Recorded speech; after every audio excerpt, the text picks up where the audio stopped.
All right, if you have a Bible, please turn to 1 Peter. It's where we will be for the next several weeks.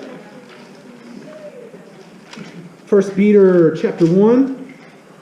So I'm really looking forward to this. This is going to be a really hands-on type book. Gets into the fabric of who you are as a person. It's the pilgrimage for the Christian life. It means so much. It has meant so much to me in my life and my ministry. It fuels me. It's easy to read. I love Peter. So let's just jump right into it. So who's the author of the book? Peter. Well, good job. Well done. Pass the first quiz. Let's see if you can pass the rest. Okay, so Peter wrote the 1st and 2nd Peter. Also, what was Peter's first name? Peter is not Peter's name. Y'all know that, right? That was a name given to him by Jesus, right? Kepha, which means what? Rock. Peter is, so that if you see shows about the Rock, he's really not the Rock, like he stole that from Peter. Peter is the Rock.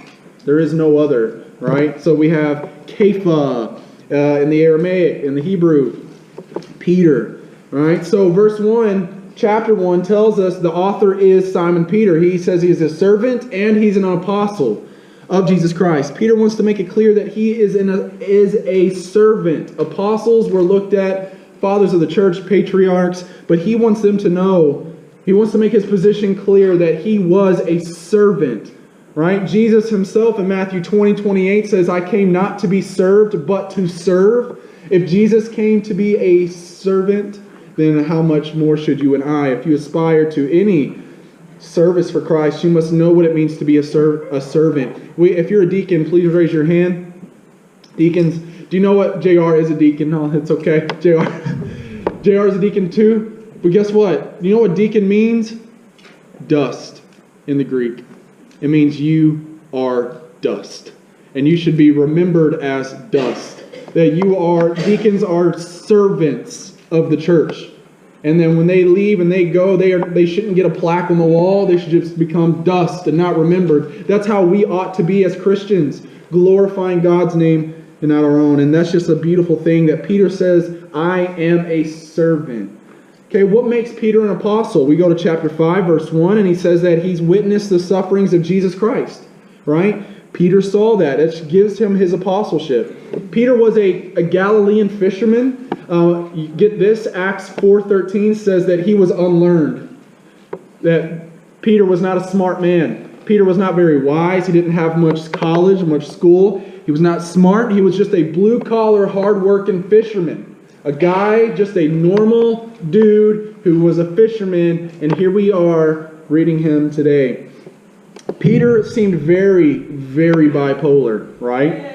Peter had just depressive lows and manic highs. When you read about what he did in the life of Jesus, we just see all these ups and downs. So let's talk about a few of them so you get a picture of who it is that's writing, okay? So Peter was a doubter, right? Matthew 14:31, Peter's walking on water and he begins to sink, and Jesus says, "Oh, you of little faith, why did you doubt?" So we have Peter, who was just a doubter all the time. Who, if you fit in that camp, you're welcome, right? Like he even doubted God's existence. Like he doubted who Christ was, but at the same time, he was the first disciple to say that Jesus was God.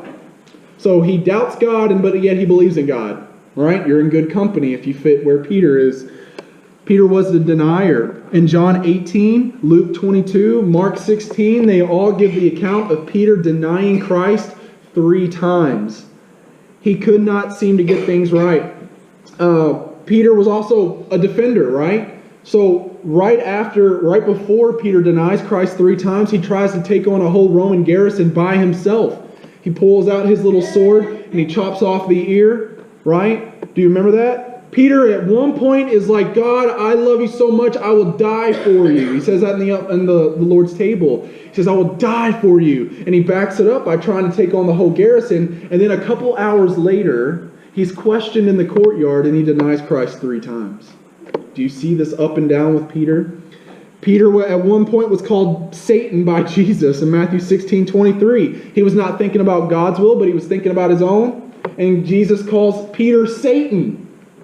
And then, a little bit later, Matthew 16:18, he says, hey, Peter, on this rock I will build my church and I will give you the keys of the kingdom. So Jesus calls him Satan at one point, and then he's also giving him the keys to the kingdom and putting a lot on Peter. And then later we know that once the Spirit fell on Peter in the book of Acts, that he preached the sermon of Pentecost. And over 3,000 people were saved in one day. Could you imagine that service? That's amazing. So there we have just a little bit of the man, Peter, who is meant to be a rock for the people. See, one of the greatest lies that people tend to believe is that their past disqualifies them from their serving Christ. You have such a riddled past, you have such a bad past that you can't do anything for Jesus. Well, just look at Peter. What kind of a lie is that? God can take your brokenness and all your sin and shame and all your wickedness, and he can do great things through absolutely anybody. It does not matter your past or who you were. You are not disqualified. You are built upon grace. We are all messed up and we need grace. So let's talk about the historical setting of this book.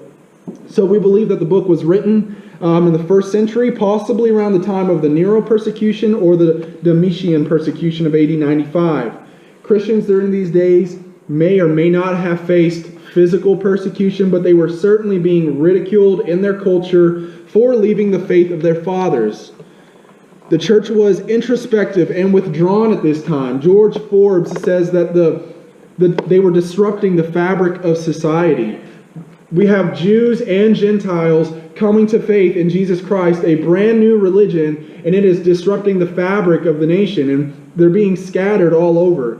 This book was circulated in early 2nd century by Tertullian, Clement of Alexandria, Irenaeus. So we know it had major impact on the nations, 1st century, 2nd century, on up to here we are, 2018. It was circulated. These little 5 chapters meant so much to the church and the people. I want you to understand that. Most believe it was written in Rome by Peter in the mid-60s. Written to the elect in Asia Minor. Casey, if you go ahead, we've got a little map of Asia Minor here. Just leave that up. So here we have is actually modern-day Turkey. So this is the area that he was writing to right here. So we have this section right here. Peter wrote this letter for this region, modern-day Turkey, and it was circulated through this region for the Christians that are in the dispersia. So you can just go back one, Casey, if you don't mind. What's the theme of the book? You know what I love when authors make things very, very clear for me? I really like that. So if you look at chapter 5, verse 12, it actually says, I have written briefly to you, exhorting and declaring that this is the true grace of God, stand firm in it. He tells us right off the bat, what's the point? Why is he writing this? We all know that Peter was a complete screw-up. I mean, like, he just messed up all the time. No different than you and I, right? Messing up constantly.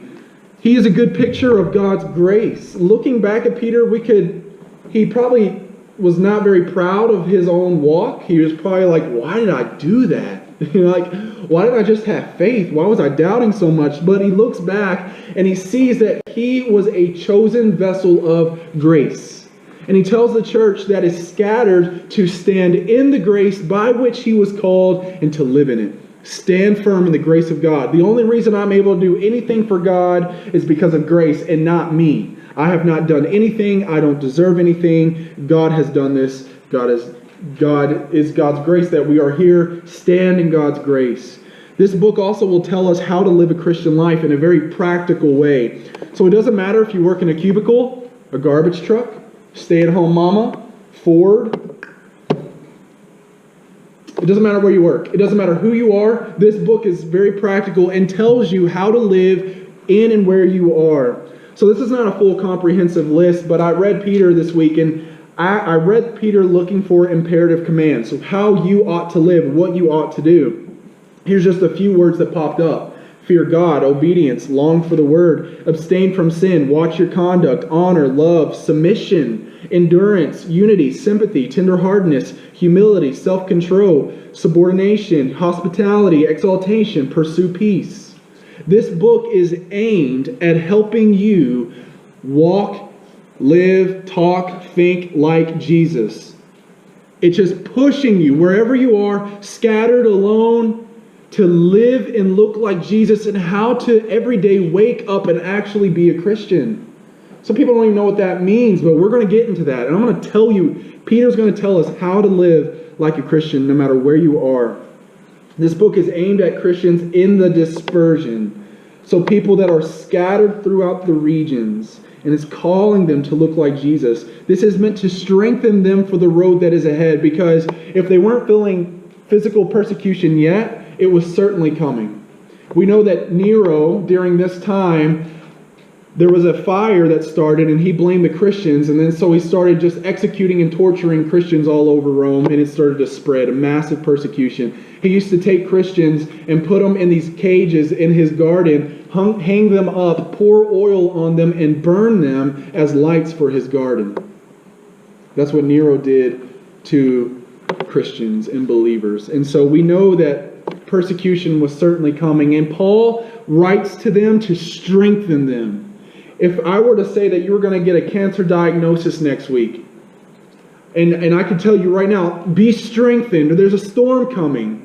Hard things are coming your way. You will face suffering. You will face pain and loss, and life will be hard. I am writing to you, people, to stand firm. Something is coming. Stand firm. Know who you believe. Trust in God. It's coming. So let me preface with this before we jump into verse 1 and 2. It's important when we read the Bible that we perform exegesis and not eisegesis. Okay, let me explain those.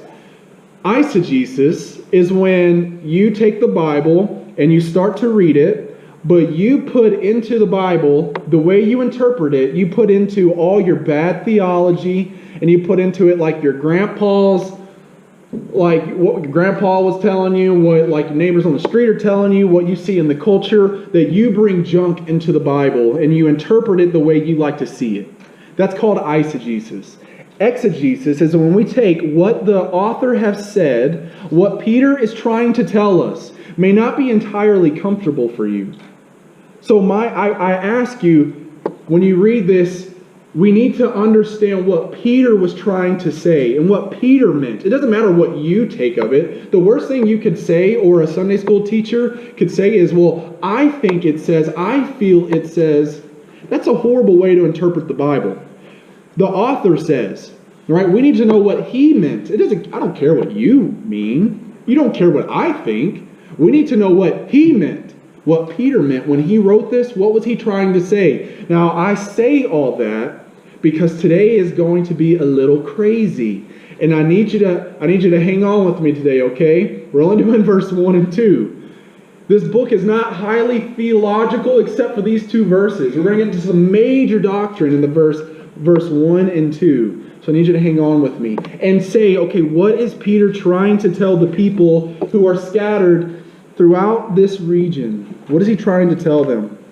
So with all that being said, let's jump into the salutation there. Can you go back to the map, Casey, for a minute? So when we look at the opening, let's read it. 1 Peter 1 and 2. Peter, an apostle of Jesus Christ, to those who are elect exiles in the dispersion in Pontus, Galatia, Cappadocia, Asia, Bithynia, according to the foreknowledge of God the Father, in the sanctification of the Spirit, for obedience to Jesus Christ, and for sprinkling with his blood, may grace and peace be multiplied to you. So this is not a normal Hellenistic greeting that all the New Testament kind of starts with. Peter starts this letter with some really thick, dense, massive theology. I love it so much. It's so good. It's like a steak. Okay, we're going to be eating some steak this morning, okay? Rich, deep, dense theology. Theology that awakens purpose and meaning through suffering. So if you're going to suffer, the best thing that you need for suffering is theology. People look at doctrine and theology and go, that should be taught in the colleges, that's ivory tower, I just need to know what I need to do and move on with my life. No, no, no, no, no, no. It is so important for you and I to understand theology, which is how God operates, and doctrine that helps us through suffering and trials. So he says, Peter, an apostle, so meaning this is an apostolic word meant for the church. It is from God, written to those who are in the dispersion, who are scattered throughout Asia Minor. And so he lists the cities. And now I want you to notice an observation. When he lists the cities, he lists them in a way that's circular. Galatia, Cappadocia, or Pontus, Galatia, Cappadocia, and he does it around. It's a circle. If you were to just follow those cities, you would make a big circle. It's meant to be circulated and shared. This land covers 129,000 miles, just a little short of the size of California. So just trying to get the gospel message spread out to people who are scattered, Christians who are all over, Jews and Gentiles. So let's jump into this. He begins with this, I am writing to those who are elect exiles. If you have a King James Bible, raise your hand. You're reading that this morning. Okay, if you have a New Living Translation, raise your hand. NLT, NLT, NLT. If you have an NIV this morning, raise your hand. Oh wow, we are scattered people. We are like in the dispersion biblically, like in our readings. Who has an ESV this morning? Why is all this important? Well, this is very, very important for texts like these and many texts in the Bible. So we have rich theology that begins at the beginning, and so he calls them elect exiles.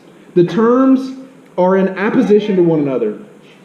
One shows our vertical relationship with God, elect, with God, and our other shows our horizontal relationship with society, the socio-political relationship we have with society. We are elect by God, and we are exiles in our socio-political standing. We are elect by God, but we are strangers. We are aliens. We are foreigners. Now, why does your version, what version of the Bible you have matter right now? The KJV says, if I'm not mistaken, strangers and scattered. Some of you guys had that. New Living Translation should say chosen and foreigners. Is that right? The RSV, if anybody has an RSV, I doubt that, says that they are exiles of the dispersion. So they kind of just omit strangers and exiles. But when you look at the Greek manuscripts, the term is ekliktos, which means elect. That is the actual Greek term used here. There is only one good translation for this word, and that word is elect, which means chosen. And then he uses the next Greek term, parapidemos, which means pilgrims, sojourners, or exiles. So what does this mean? You are elect exiles. When you write a greeting card, like to people, you're trying to greet somebody from afar, would you say, hello, elect exile? Like, that's really greeting. Why didn't he start with the very last part of his salutation, which is, may grace and peace be multiplied to you? Like, hi, hope everything's gracious and peaceful for you. How are you? Now he gets into theology, but no. He begins with rich, deep theology. He says to the elect exiles. What is the theological significance of this greeting? Okay, Peter wants to remind those who are scattered, maybe facing persecution, that they are elect by God and that they are strangers in this world spiritually, not geographically. They are spiritually strangers to this planet. Means something very important. Well, let's start with the hard one, okay? And we've kind of talked about this one exhaustively. Elect, what does this mean? Elect means basically you are chosen. Now, who is he saying has elected them? Who has chosen them? God. Let's get that straight, okay? We see a similar word use in chapter 2, verse 9. If you look at 1 Peter chapter 2, 9, it says, you are a eklekton. You are a chosen race. You are an elect race, chosen by God. If you are a child of God with Father in your heart, it is not because you have outsmarted or outworked anybody else. If when you die one day and God were to speak with you in heaven and say, hey, how did you get here? What made you a Christian and everybody else not a Christian? How would you respond? I was smarter than them. I had all the evidence. I can just really pile up evidence and make a really good decision. That's what separates me from all the sinners. No, that doesn't sound right. That doesn't feel right. You were chosen by God. That's basically what the text says. You are a child of God because you are chosen by God. John 15:16, Jesus looks at his disciples and he says, you didn't choose me. I chose you. Peter would have never chosen this lifestyle for himself. He was an uneducated Galilean fisherman. He was going to keep fishing. But the reason that he is on this path is because God has chosen him for this path. Okay. Karen Jobes said of this word, electos, that the essential point is that Christians are in the church not merely by their own decisions, but by the initiative of God who has called them. The initiative of God who has called them. So God is free in terms of election. God is free to choose those whom He will, Jew or Gentile. And this gives massive assurance to the Gentiles that Peter is writing to. He gives them massive assurance that they have been chosen by God, and that puts them directly in line with the Old Testament thinkers. The Old Testament theology, Israel, you were chosen. You are my chosen people. You can't read the Old Testament without hitting electos. And he says over and over, my chosen people, my chosen ones, my chosen Israel. And so the Gentiles have to feel really good about where they stand with God. God has chosen the Gentiles to also be part of them. So Peter reminds his people that they're not saved because of their own works or circumstances, but they are saved because God has chosen them from before the foundation of the world. Now, this is a big thing to understand, okay? So a lot of questions should be popping up in your mind, right, about election and chosen. Wait, God chose me, I didn't choose Him? I remember saying I choose Christ and saying my prayer and doing my things. We'll get to that in a minute.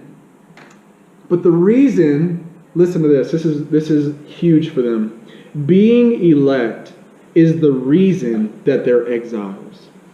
Being elect is the reason that these people that he's writing to are exiles. Schreiner says believers are exiles because they suffer for their faith in a world that finds their faith off-putting and strange. They're not exiles because they've just moved away from their homes. They're not foreigners or aliens because they're in a new area. They are exiles because they were chosen and are therefore not of this world.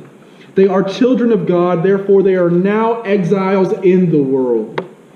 If you are chosen, you will also be exiles. Do you see what this means for Peter's people? If you think it's hard to be a Christian in this world, you're right. The fact is that we are not chosen by God for no reason. We are called for hardships and tasks and bearing a cross. When you try to share the gospel with somebody, do you tell them that they're supposed to pick up a cross and follow Jesus, even if it means suffering and death, and maybe being poor, and maybe not having the highest and richest education? Maybe that means a lot of different things for them. Maybe that means putting a backpack on and going to a different culture and country. Do you tell them those things, that this will cost you everything?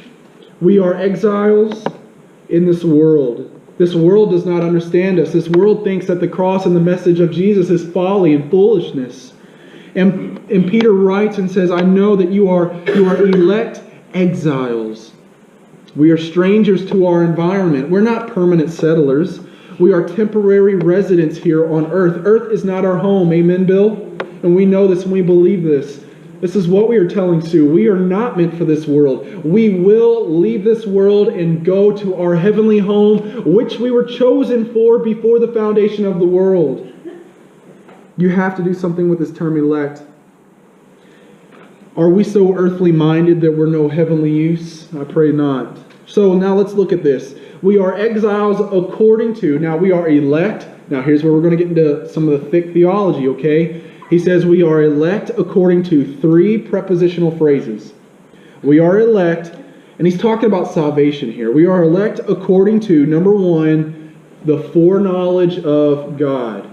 So some of you guys right there, you go, oh, there it is, right? We are chosen because God foreknew or foresaw what we were going to do and what we were going to be. The reason you're a Christian is because of you, not because of God. But that's not true. That's not what this means.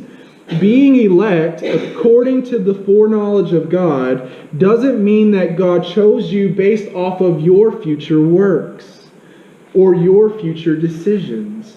If it's true then salvation is not by faith alone, by grace. It's by faith alone and your big decision.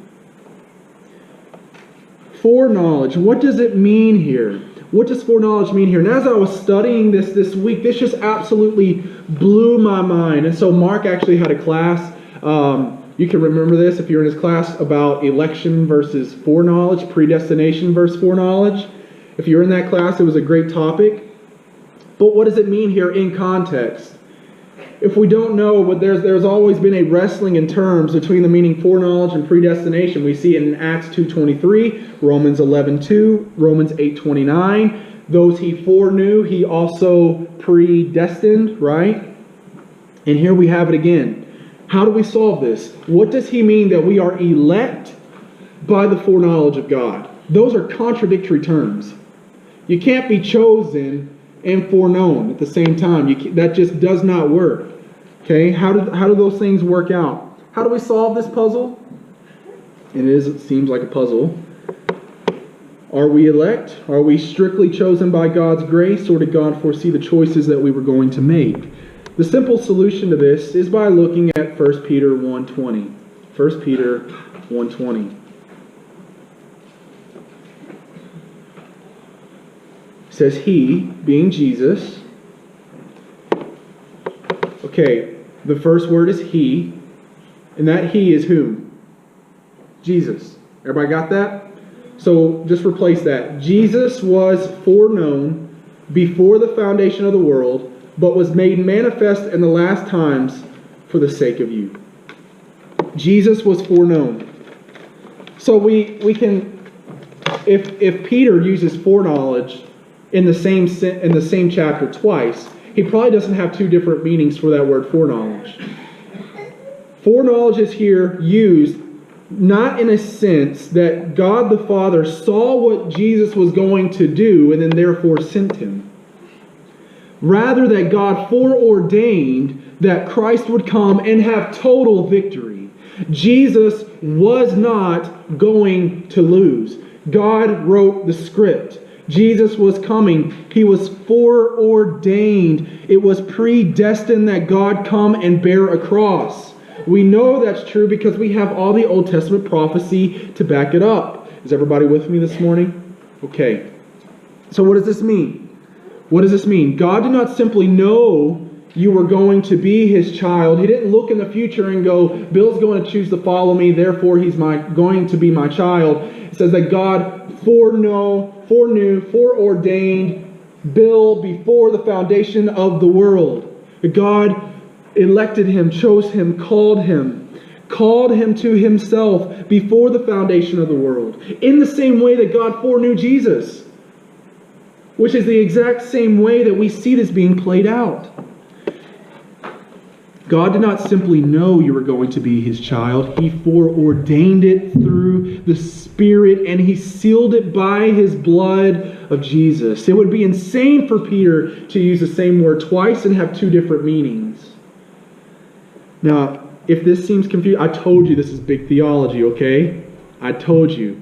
So, he calls them elect exiles, meaning they were chosen by God before the foundation of the world to go through what they're going through, to be his child, to be his people. Now, how does this bring them comfort and peace? Why did God elect them? How did God elect them? God is totally free. Romans 9 says that God can do whatever he wants with his creation. The potter has right over the clay.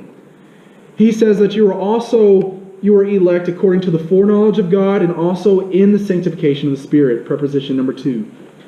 It is God who saves. It is God who is continuing to work. What does sanctification mean? If you don't know what that means, Let's get educated, okay? Sanctification means your process of looking more and more and more like Jesus. We could say that Brittany is in the process, the sanctification process of becoming a UK fan. Do you know how I got Brittany to become a UK fan? When I met her, she was this Louisville fan. Ugh. And though I loved her, I knew that our marriage was going to crumble if we were divided in this issue. So I was like, this is how I started to, if you will, sanctify, to bring her into a process, make her into a Kentucky fan, getting her more and more blue-blooded. How did I do that? I started buying her UK clothes. And I was like, hey, look at this flashy, awesome jacket. She was like, ooh, that is cool. She started wearing them more and more and more. And then I started getting rid of the Louisville stuff behind the scenes. I'm like, we should just let's get some clothes out of Goodwill. I'm like, you haven't worn this in a while. Let's throw this one away. She's like, okay. And so through a process, she started to look more UK-ish. Okay? And I won. Let's give that a hand. Yeah. It was a process, though, people. It was hard work. It was strenuous. Now, when I say the term sanctification, that means the process of you looking more and more and more and more like Jesus. You are on your way to looking less like yourself and more like Jesus. He says that the Spirit here, the Spirit sanctifies you. So God chosen, and now God working in you, God making you look more like God. That takes all the pressure off the preacher. Man, I feel so good.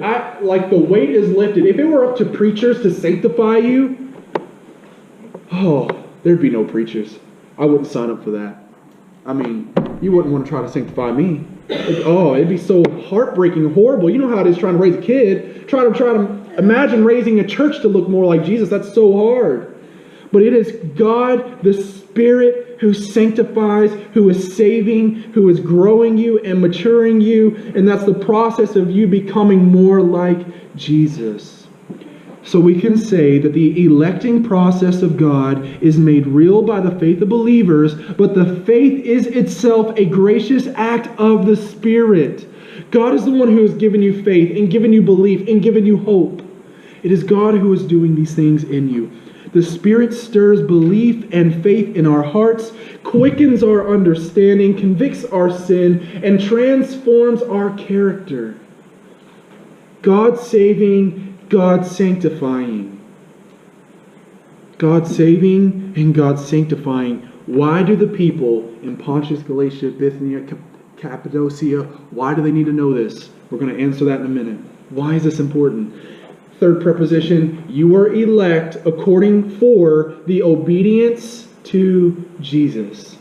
So why is Mark a Christian and not some of his friends, co-workers, maybe family? Why are you Christians? You were elect and called for a purpose, and that purpose is obedience. The purpose of obedience, not for a generic spirituality, which our modern Western culture just loves. Everybody loves to have this sense of generic fake faith. But you were called for obedience and to be like in Him. To be like Him. So to obey is not a bad word, okay? To obey is to be in tune. To obey is to know and have fellowship with God.